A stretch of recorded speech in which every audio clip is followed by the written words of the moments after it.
Hello, everyone. This is your host, alexbalgood, and this is Leap of Health. And today we have Daina Gardiner join us from Nicaragua. Yay! I love connecting with people all over the world, and I'm happy to connect with you today and meet with you. We're going to be talking about symptoms and how they're connected with everything in our daily life today. But before we do that, tell us a little bit about yourself and how you got to be a holistic nutritionist. Sure. Oh, first of all, thank you for having me. I'm excited to be here. Um, so my journey starts way back when I was 12 years old. I caught pneumonia and I never got my energy back from it. So I ended up having to quit all of my after school activities, volleyball and figure skating and gymnastics. And it was really frustrating to lose that social connection with my friends and, just wanting to sleep all the time was tough.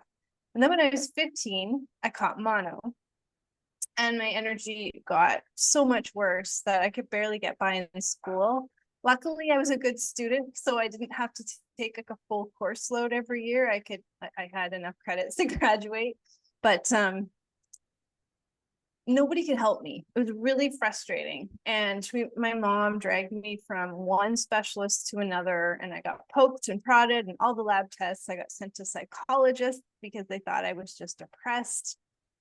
Finally, there was a new young doctor that showed up in our small little community that took me in as a patient and said, "You have chronic fatigue syndrome, and there's nothing I can do for you." So at first I had hope because I got this diagnosis. And then when he thankfully and honestly said he couldn't help me with anything medical, it was very defeating because I'd essentially been told, sorry, you're going to have to learn to cope with living with no energy. And I'm not really one to just sit around and like wallow in my health problems. So I did push myself. I did whatever I could to have somewhat of a life. I went to university. I took the bare minimum just to keep my course load up and keep my status up. I worked a very, very part-time job through university, not like the rest of my friends. And I tried a few things like going to a kickboxing class with a friend, and that knocked me out. I was not able to go out to the bars and nightclubs with my friends in university. So it was really lonely. It was really frustrating. And at the same time, I also started to get these really weird, horrible stomach cramps that would hit for what appeared to be no apparent reason. And they would take me down. It was like waves of pain going up and down my whole front of my body and into my stomach and abdomen. And I'd literally be lying on the floor, writhing in pain, like grabbing like something just to like get through it. And they'd last up to 6 hours. And again, we tried going to doctors, and when the pain isn't happening at the time, it's really hard to describe it to a doctor, and they couldn't find anything in their lab work and all their tests. So I was basically again told, we can't do anything for you. So it was probably in my early to mid 20s, I started to notice little patterns when those stomach cramps happened. And I tied it back in my brain to anytime I ate wheat and dairy together, or wheat and sugar, or sugar and dairy. So those three foods, if I combined them or I combined all three, my whole body just reacted violently to it. And so that was probably my very first step towards looking at food as something that could be harming me. And so I cut out all those foods. I'd eat one of them, but not a combination of any of them. And it helped. And then over time, I cleaned up my diet, got rid of processed food, cut out as much sugar, really tamed back on the dairy, cleaned up the dairy, and like went from like Kraft single slices to whole cheese, or like real cheese. And it helped a little. Those stomach cramping issues or experiences did go away for the most part. I think I had maybe one or two in the next 5 or so years. but drastically improved. And then I did a little bit more in my health I wanted to lose some weight back then, in my late 20s. So I really cleaned up my diet and actually finally started exercise. And when I hit my goal weight, as we all do, we kind of like, oh, okay, cool. I've done it. I hit the goal. Everything's going to be great. And I started to eat a little bit more normally rather than so restrictively. And the weight started to come back. So for about 3 years, I battled that with everything I could think of: low calorie, low carb, more exercise, all the things. And then finally, my last resort felt like, okay, I'm going to go off my birth control pills. So I did. And then my skin erupted with horrible cystic acne, like everywhere: head, neck, back, chest, down my torso. I hadn't even had it like that in my adolescence, in my teens. I was mortified, so embarrassed to leave the house. I quit everything that I was in and called in sick to work a lot. And then that was when I'm like, okay, I need to do something about this. This is so painful and affecting my life so much. I mean, the fatigue was affecting my life, but I'd already been told no one could help me as well. So I think I kind of brushed that off as, I'll deal with it. I'll just live with it. But the acne was so horrible that I had to find a solution. And I didn't want to go down the medicine route. I'd heard stories about certain acne medicines and such, and I just didn't want that for my body. So I found a naturopathic doctor, and using just a very minor food protocol where she added a few seeds to my diet and a couple of like other changes in my diet just to improve what I was eating, cleaning it up a bit more. My skin did clear up within about 4 to 6 months. I'd say 80 to 90% improved, and then it all cleared up, and it's been great ever since. That's been like 10 years. Mm-hmm. It was really, really cool. I was about 4 months into working with her on just rebalancing my hormones, clearing out the birth control hormones. My energy started to increase to the point where there was like it was a Thursday night, I think, which was when I worked Monday to Friday full time. I used to be in IT, so I was in corporate, very busy, long hours. And I'd start the week off okay, and then by Wednesday, Thursday, usually just crashing and just barely making it to the weekend where I could just rest and recover.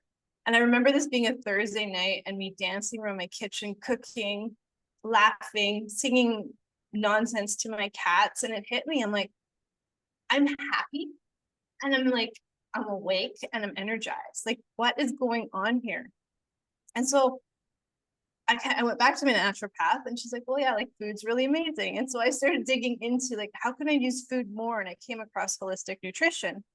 And so I enrolled in this certification program. It took like a 1-year program to become certified. And while I was going through it, I started every module, every topic, like it was a different body system topic. Every topic had like something to do with fatigue. And so I'm pulling out, like trying all the things. And long story short, I experimented on myself for about 2.5 years with all the different protocols and finally tied them all together. And then, yes, I can say I'm in remission from my chronic fatigue for almost, it's quite a few years now, like 8 or 9 years. And I honestly don't remember. It's been so long. I can't even remember being the way I was before. It's been so long. And so, yeah, no medicine, no crazy supplement protocols, just real food. And with some supplemental, what I mean by supplemental is exercise and sleep routine, and then managing any stress that came along. And so that's how I got to where I am today. And now I'm really passionate to help other women overcome chronic fatigue and burnout and overwhelm by understanding what's really going on deep below the surface and hitting the right imbalance that's leading to all the symptoms that they struggle with. Yeah, it's just amazing in how magical food can be. Like we really forget how powerful it can be if we could just eat the right foods at the right time in the right combinations in order to heal our body. Like Yes. really, food can either really make you sick or we can really make you healthy. It's just a Hmm. matter of either reach out to a professional or do a little bit more research or kind of like do take some foods here and there to really see what's going on and what's really making you not feel great. Hmm. So that's amazing. And we're going to be talking about symptoms. Um, what are exactly symptoms? You were telling me a little bit about off air, but it was Yeah. just so beautiful. Tell me exactly how you see those symptoms, and so people can really understand how those work and why are they feeling those things. Sure. So, so the way I see symptoms are a collection of messages that your body is trying to tell you that something's wrong. And symptoms are what we notice. Like they are health imbalances that have manifested as, say, fatigue or acne or digestive issues. And they're really tied back to something below the surface that we're not maybe conscious of yet. And that it's that under the surface imbalance that's leading to those symptoms. A lot of times imbalances can simmer under the surface for a really long time before they even manifest as symptoms. And so we really have to remember that the symptoms are a collection that's telling a story to point back to the bigger picture that's really the true problem that needs to be addressed, that's tying all those symptoms back together. Mm-hmm. Yeah, I mean, for sure, I feel like we forget we forget about what really symptoms are, and I feel like in our modern society now we see a symptoms of like, oh, it's just this. I'm just gonna take some Tums and then it goes away. Mm-hmm. Or oh, it's Yes. just this. I'm gonna do some Pepto-Bismol and it's fine. Or like, the people that, a little better, they're like, well, I'll just have some yogurt. I'll be fine. Yeah. Like Yeah. things like that. But I think we just have to keep in mind that when we have all these symptoms, especially when they're like frequently, um, it's good to kind of like just pay attention all the time they're happening, as opposed to later you've been avoiding heartburn for so long and you're being taking Tums or Mm-hmm. whatever it is that you take. And then now fast forward, let's say 2, 3 years. Now you have some sort of ulcers in Mm-hmm. your stomach Mm-hmm. or something like major that now is like really hurting. Now you have to go to the doctor, and the doctor is like, bro, you have ulcers. You've been Yeah. taking Tums for too long. Your Yeah. lining of your stomach is very damaged, or whatever it is, right? But Mm-hmm.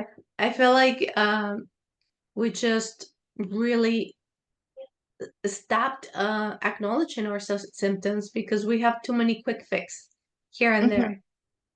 Yes. Yeah. We're too quick to mask those symptoms and not really get to understand them. And that's kind of the key difference, is that when you can really understand your symptom, then you can choose the right food, the right exercise, the right natural option to address the underlying problem of that symptom. Hmm. What are Mhm. some of the things that you do to kind of like go to the root cause for some of your clients or the people you work with? What are some of the maybe questions you ask or some of the modalities or testing that you're like, let's maybe do this, or maybe it's more mind than body or things like that. What are some of those things that you kind of like dig in? Uh, it's a collection of things. So first, I do have a 250 point symptomology assessment that I have clients answer. Sounds like a lot, but it generally only takes them about 10 to 15 minutes to fill out all of that. And it's based on them ranking qualitatively their symptoms.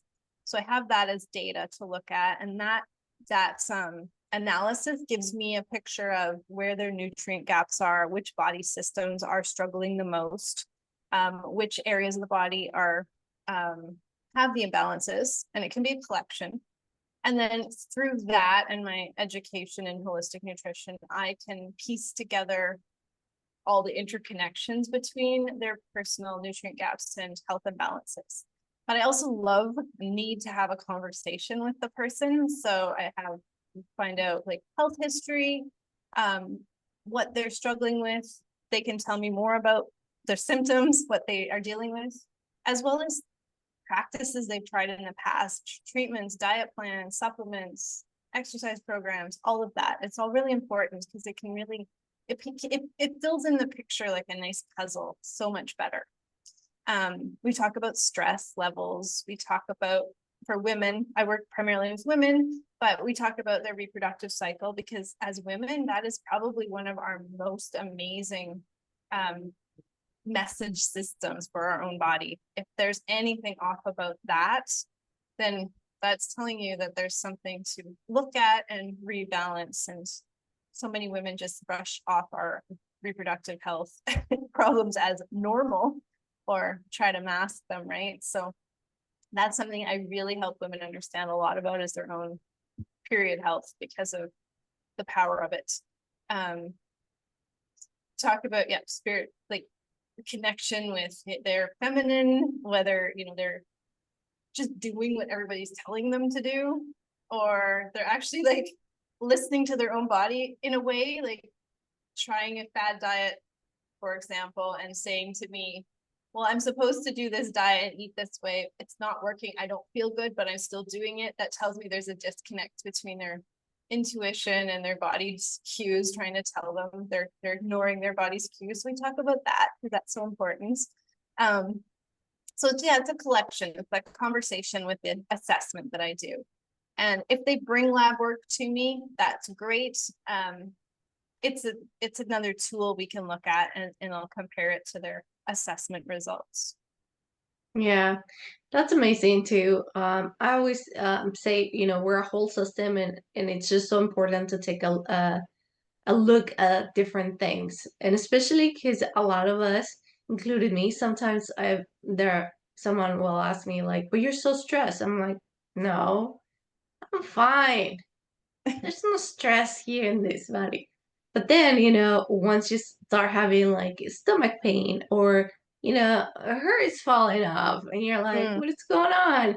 And Yeah. I feel like we also get all these symptoms that we don't relate with stress. And that's like one of our major downfalls when it comes to symptoms that we get. Absolutely. I agree. Yeah, stress manifests in so many different ways. And sometimes the symptoms that pop up first, like digestion issues or reproductive issues, those are the ones we zero in on and start focusing on without realizing that there's this deeper connection, and it's the stress response is dysregulated, or the nervous system is dysregulated, or even inflammation is running rampant through your body and causing those symptoms to show up first. Mm-hmm. Why do you think people just don't understand that connection with stress and actually body symptoms? Because, you know, some people are like, no, I'm fine. They don't really connect that when you have stress, you're gonna have all these physical symptoms. Yeah, I think a lot of it is, I mean, I was never taught any of this until I went to holistic nutrition school and then started researching it. And I know a lot of my clients, we're taught as a society to go to a doctor when we're not feeling well. And no disrespect to the medical community, but they are also taught that if someone comes to me with a stomach issue, I'm going to treat it as a stomach issue. And if I can't help you, I'll send you to like a gastroenterologist or such. So they don't really, even within medicine, there seems to be a disconnect between the different systems of the bodies because everybody's so specialized in one system. And that's like, we just follow along with that so much. And this idea of stress, more medical professionals are talking about stress as something that is behind a lot of our major disease and behind a lot of health issues. But I also think there's perhaps maybe a misunderstanding or just not quite there yet mentality around just how deeply ingrained a dysregulated stress response can be in a person's body. Mm-hmm. Yeah, especially with this modern life, we get stressed from so many things. Mm-hmm. Since we wake up, our alarm, if it's like disturbing, that will cause a stress on you. You know, Yes. you go about your day, you can't find coffee for those coffee lovers. That will raise your levels of stress. You get in your car, traffic will get, Oh, will get I to you. know. If you're running late, that will add to it. So if you Yeah. just add all these levels that yet are not like uh, you're not gonna feel like you're dying or anything. However, it's these little levels throughout your whole day that you're like a little bit of this, a little bit of that, traffic, and then you get to work, and then, you know, maybe one of your teammates is not working as hard as you. So now you're like, why am I doing all this? I don't get paid for this. Whatever it is that you're going through, or maybe you're the boss and you're like, why are my employees not working? Right. Or like all these things, right?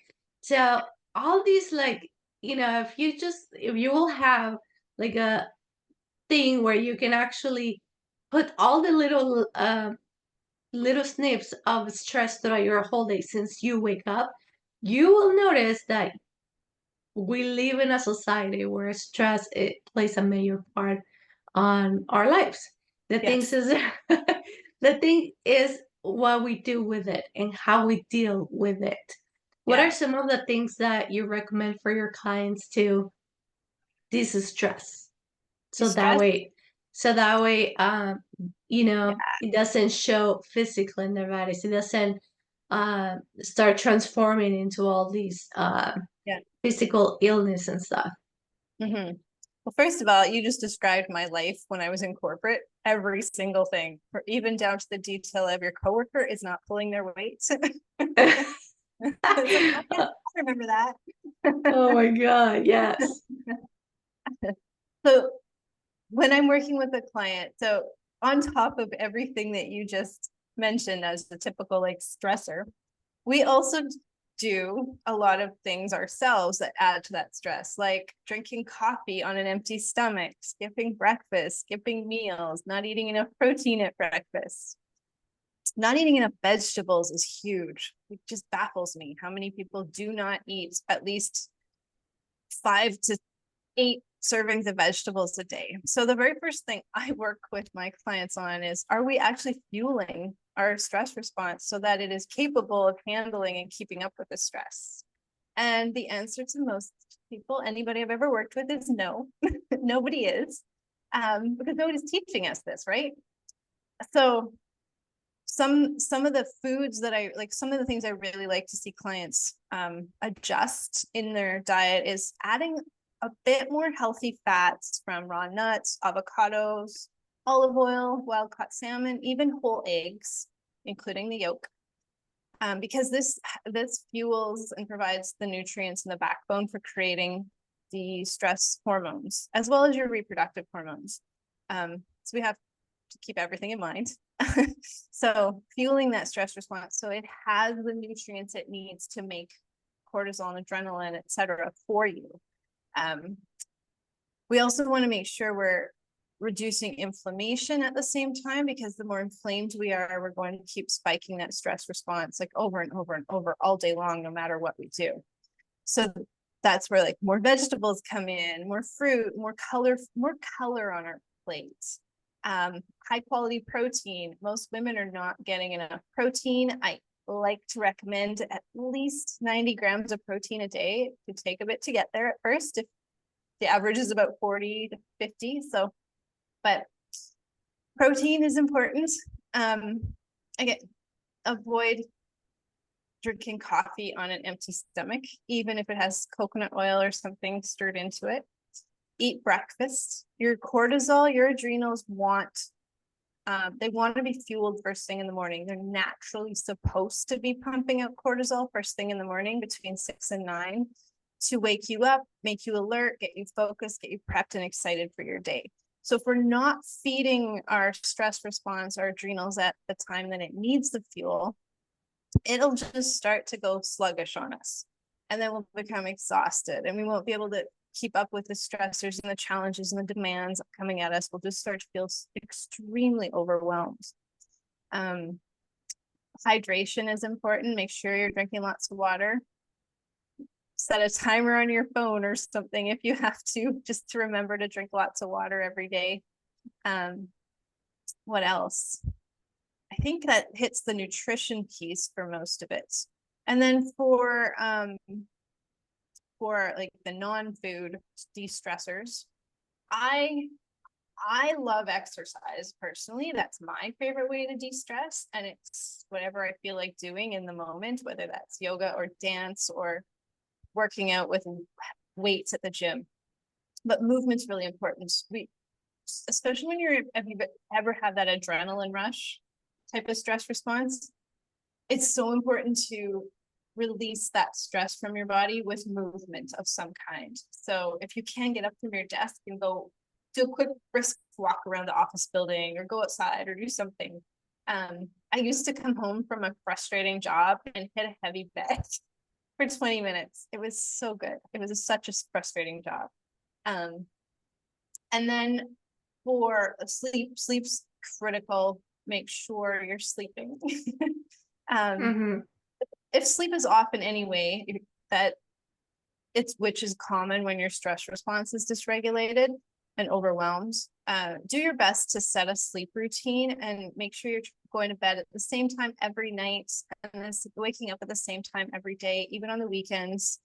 Avoid sleeping too much. More than 9 hours is too much. And it can actually start to signal your adrenals again that like, this person doesn't want energy. I'm not even going to bother pumping out cortisol. I'm just going to make this person basically exhausted, in a freeze state, not have any motivation or enthusiasm. So we can train our bodies out of a state of health as well if we're not careful. So the sleep has to be revamped if it's off. And then for stress management, I personally think if you can find something that you love to do that makes you feel good, do it to de-stress. I know like scrolling through your phone and looking at Facebook and all that isn't really the best, but some people enjoy that. And if that's your thing, fine. I'd say I would recommend finding some like non-electronics ways to regulate your stress, because we know that electronics are not the blue light, the green light, not great for our circadian rhythm and our brain. If you've heard of vagus nerve toning exercises, these exercises help to tone the vagus nerve and actually retrain your nervous system, move it out of fight or flight and back into rest, digest, and heal and reproduce. So those types of exercises are things that get this nerve vibrating. So humming, singing out loud, laughing out loud, gargling, making like bee noises, or anything like that. Anything like that will help. There's some essential oils that are supposed to help tone it as well. But I find the just simple vibration is really helpful for me and a lot of my clients, and it doesn't take very long. And then of course, if you like meditation and stretching and journaling, those are good too. I recommend to my clients that they combine stress management and nervous system regulation activities with the nutrition piece, because the stress management and the nervous system regulation activities will help you remove the stress at the time, in the moment, temporarily, but the food that you're feeding that stress response will help keep it more of a long-term, more permanent state. So you become just more resilient to stress, and it just starts to roll off your shoulders, and you flip into problem-solving mode when, stuff happens. No, and I think it's super important because as we mentioned, we cannot exclude ourselves from all these stress lives. We're gonna wake up and stress is just gonna add up throughout our days. But it's the way our body is prepared to deal with all this stress. And I think that's like the best thing to remember, because if you're eating well, if you slept well, if you went for a walk, Yeah. or sang or dance or whatever it is that you do, or hug your kids or your pets, or Mhm. things that are so simple. It's not like you need to put on your schedule, hug my kids, or Yeah. like hug my wife, or these are things that we do because we want to do them, because Yeah. it makes us feel good. And that's all about this stress. You do things that make you feel good, so the stress levels go down. But Mhm. trying to keep it consistent with sleeping well, eating well, and all these things, that's what's gonna make you strong and stronger, I guess, to really battle these things. Because all these stresses that we get through life, you know, there are things out there that will just happen, a natural disaster, someone pass, or something like that. It's not like we can avoid sadness or stresses at work, or they fire you, or whatever it Yeah. is that life give us sometimes. But Mhm. it's Mhm. about how well you were fed, how well you slept, and how well you're hydrated. I think it will give you the levels of stress and how you will manage certain events like that in your life.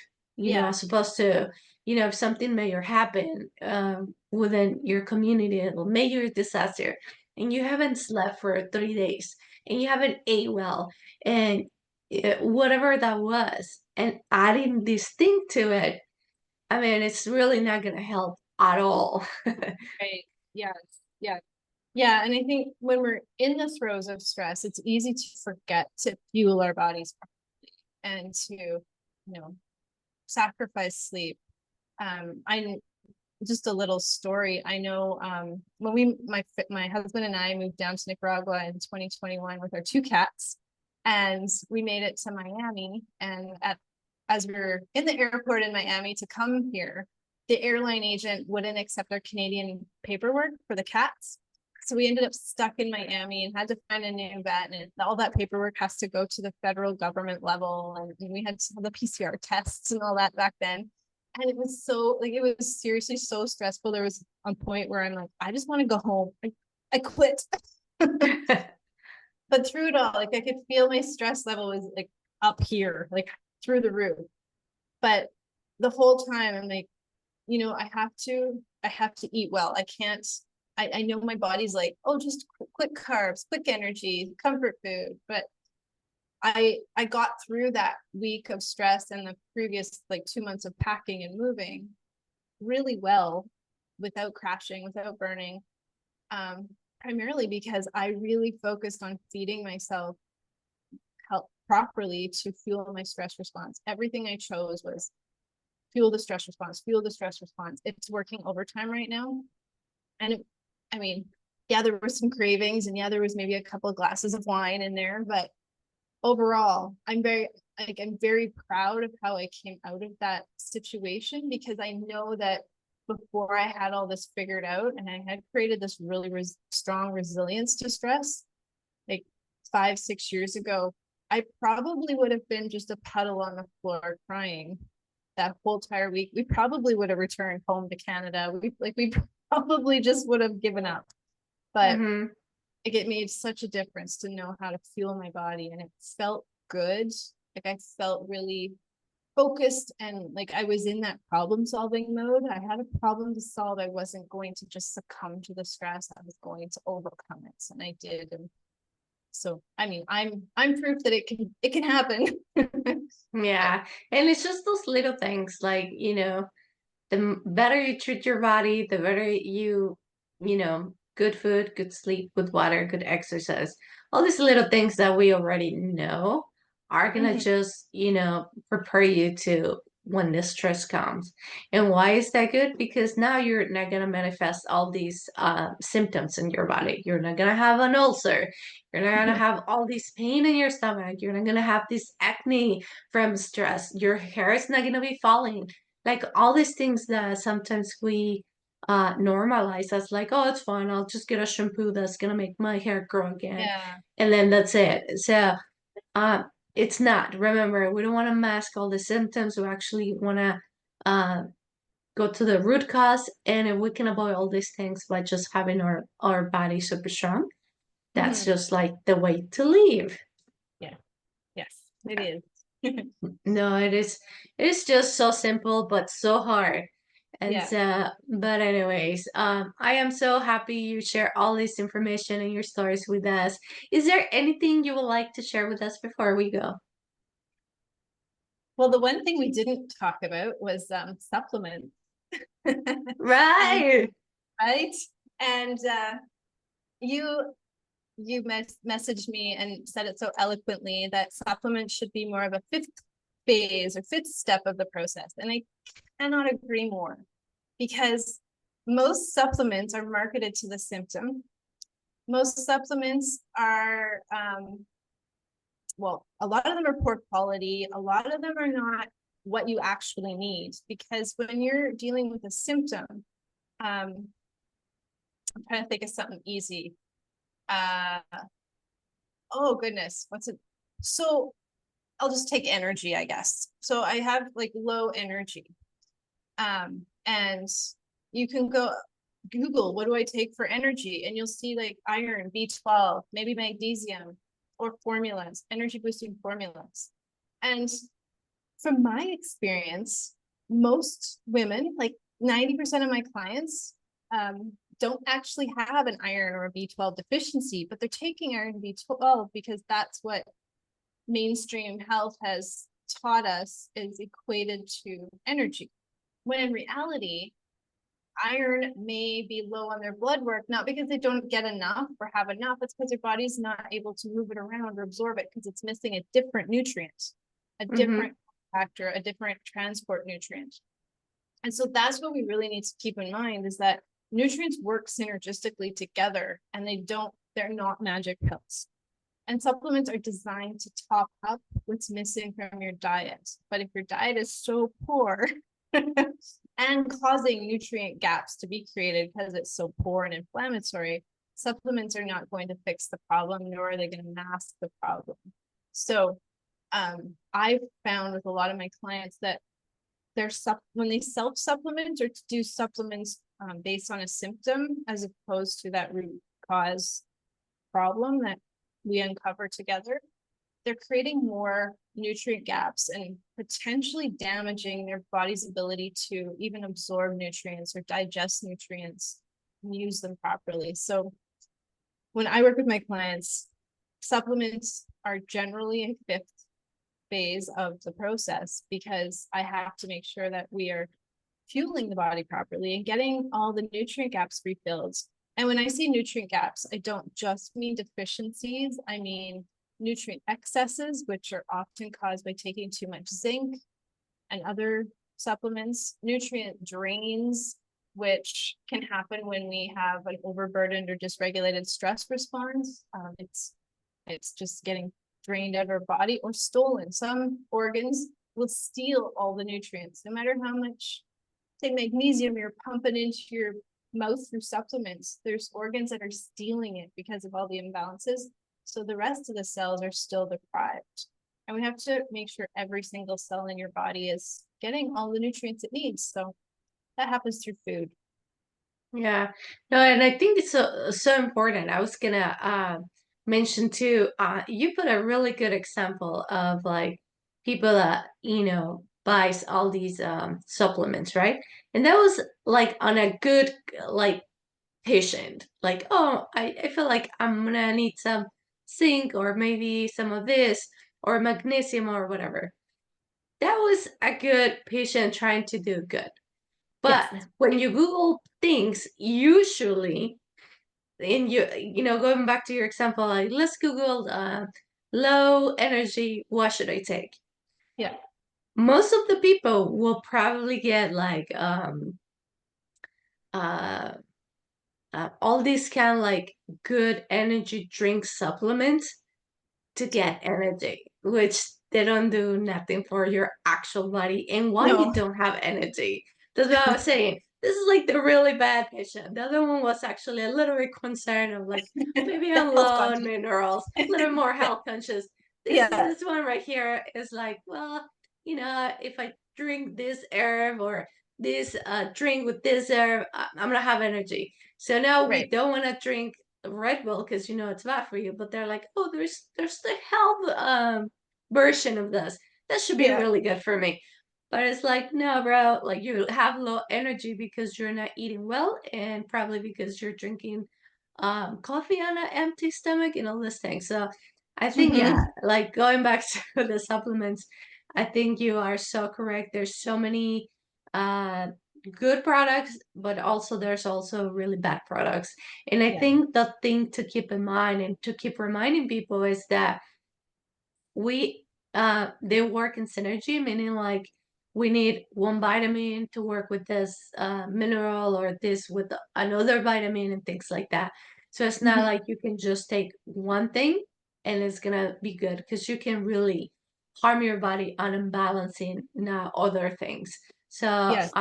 you know, you have your mind on the right place by like maybe I need vitamins, but now it's like watch your diet, and then if you can, definitely look for an expert or someone that knows a little bit more about supplements and just a better quality of supplements so you don't end up just wasting your money on things that are not going to even be beneficial for you and that your body cannot really process anyways. So Right. yeah, no, for sure, that's like an amazing point. Hmm. Thank you for being here today. Is there anything else that we left out? I'm glad you pointed out the supplements. Yeah. No, I guess one last point on the supplements is that if you are experiencing pretty much most symptoms or health problems, autoimmunity, inflammation is most likely a contributing factor, and it's like chronic low-grade inflammation. That's a problem because it manifests in so many different conflicting, confusing symptoms. If you're inflamed, your body's not even able to take in the nutrients from the supplements very well anyway. But we can help improve that inflammation or reduce that inflammation by feeding the body the right foods to break the inflammation cycle and then help to remove the inflammatory protection around the cells so that they can take in the nutrients from the food and start responding to hormones and start getting everything coming again. So if Yeah. we're dealing with inflammation, we need to be very careful because a lot of our common health choices like monster drinks and Red Bull and they Yeah. just increase it. And so yeah. Yeah. Yeah, definitely keep in mind, don't put something that, you know, it's going to be very damaging for your body. Mhm. For anyone that wants to connect with you or work with you or have any more questions about this, where can they find you? Um, I have a website. It's www.theenergizedwoman.com. And you can find me at Instagram as well at the.energized.woman. Awesome. And I will put all your information in the show notes for everyone that would like to connect with you. For anyone that would like to know about more about my show, you can find me at alexbalgood.com. You can also find me on Facebook, Instagram, YouTube, Twitter, pretty much everywhere. Also, too, remember my book is out, so if you would like to buy it, you can find it on Amazon and Barnes and Nobles. Thank you, everyone, for being here. Thank you for connecting with us from the other side of the world. Thank you, everyone, and have an amazing and blessed day. Thank you.